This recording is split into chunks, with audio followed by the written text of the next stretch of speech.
मैंने कितने लोगों को कथा सुना सुना के शराब छुड़ा दी।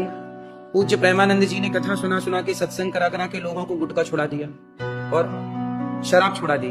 तो क्या हुआ, हमने कथा सुनाई तो लोगों ने गुटखा छोड़ दिया, शराब छोड़ दी। पूज्य प्रेमानंद जी ने कथा सुनाई तो लोगों ने गुटखा शराब छोड़ दी।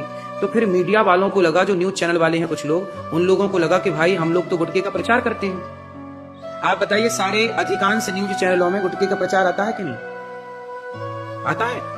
और उसका प्रचार आता है जुए के ऐप डाउनलोड कराने का। अब ये न्यूज चैनल वालों ने सोचा कि भाई ये संत लोग तो हमारी लुटिया डुबा देंगे, दुकानें बंद करा देंगे।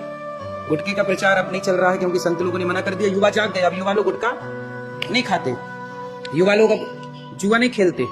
भाई जो सत्संग से जुड़ जाएगा वो नहीं खेलेगा। तो ये कुछ न्यूज चैनलों ने क्या किया कि इन्होंने सोचा कि ये दो लोग, पूज्य प्रेमानंद जी और दास अनिरुद्ध, हम दोनों ने खूब गुटखे का, शराब का, गलत चीजों का विरोध किया। तो हम दोनों के खिलाफ न्यूज वालों ने हल्ला बोल दिया कि इन दोनों को बदनाम करो, और इन दोनों को बदनाम कर देंगे तो फिर गुटखा धड़ल्ले से बिकेगा, फिर जुए का विरोध करने वाला कोई नहीं बचेगा।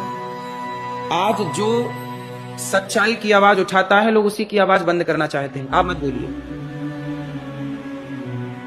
अब एक न्यूज एंकर बोल रही थी कि आप वैश्या को वैश्या क्यों कह रहे हैं, तो उससे पूछो कि क्या कहें।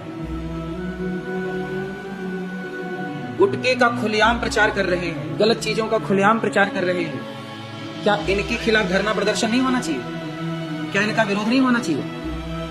आप ही बताइए, आम जनता बताएगी, आप आम जनता निर्णय करेगी, जनता जनार्दन निर्णय करेगी कि बताइए इस देश में क्या गौ हत्या का विरोध नहीं होना चाहिए, क्या गुटखे का विरोध नहीं होना चाहिए?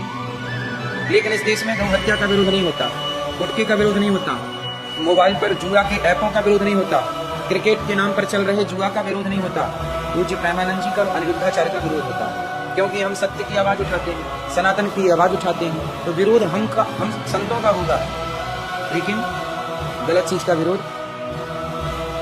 आप समझ रहे हैं षड्यंत्र खुलेआम। यदि फिर भी आपको नजर ना आए तो फिर धृतराष्ट्र मत बनिए। जय जय श्री हरिवंश।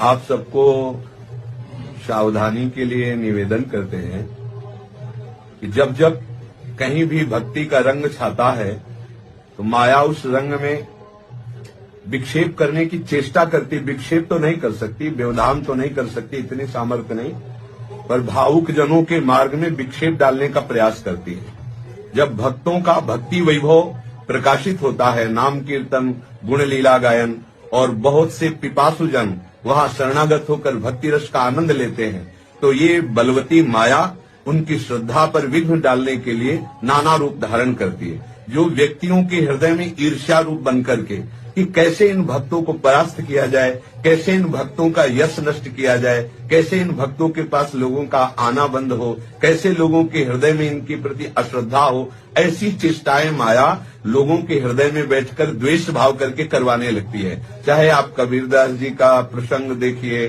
चाहे आप मीरा जी का प्रसंग देखिए, चाहे आप नरसिंह मेहता का प्रसंग देखिए, तो ये जो माया है ये सबसे पहले बुद्धि में आकर के मत्सरता और ईर्ष्या रूप धारण करके भक्त द्रोह रूपी महापराध प्रकट करती है।